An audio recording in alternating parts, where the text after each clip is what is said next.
নমস্কার বন্ধু তোমাদের ফেসবুক অ্যাকাউন্ট সর্বোচ্চ নিরাপত্তায় বা সুরক্ষিত আছে কিনা কিভাবে দেখবে বা জানবে সেটা আমার এই ভিডিওর সঙ্গে থাকো। আমি খুব সহজে দেখিয়ে দিচ্ছি। তো বন্ধু আমি আছি আমার ফেসবুক অ্যাকাউন্টের মধ্যে, আর ডান সাইডে ওপরে 3 লাইন আছে, 3 লাইনে টাচ করব। এখন একটু নিচের দিকে নামবো, একটু ভালো করে দেখো এখানে সেটিংস অ্যান্ড প্রাইভেসি আছে, এখানে টাচ করব। ওপরের দিকে সেটিংস পেয়েছি, সেটিংসে টাচ করব। তো আমি সেটিংসে টাচ করলাম। এখন ভালো করে দেখো নিচের দিকে প্রাইভেসি চেকআপ লেখা আছে, প্রাইভেসি চেকআপের উপরে টাচ করব।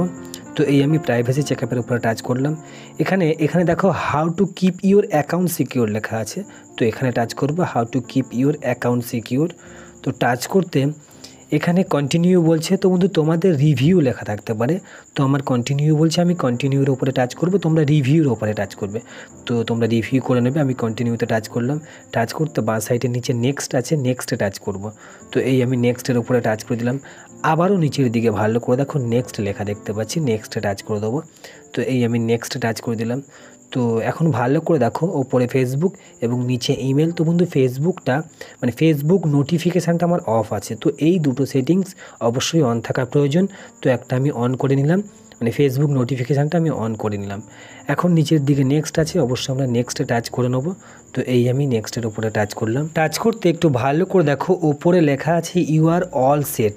তো বন্ধু আমার সমস্তটা এখানে ঠিক আছে। ভালো করে দেখো পাসওয়ার্ড, 2 ফ্যাক্টর অথেন্টিকেশন এবং লগ ইন অ্যালার্টস সব কিছুই আমার ঠিক আছে, টিক পড়ে আছে। তোমরা একটু ভালো করে দেখো, দেখতেই পাচ্ছ। তো এখানে যদি কোনো কিছু সমস্যা থাকে তাহলে ক্রসিং চিহ্ন থাকবে এবং সেটা সমাধানটা অবশ্যই করে নেবে, না হলে কমেন্ট করবে, আমি সমাধান নিয়ে আসবো। ধন্যবাদ বন্ধুরা।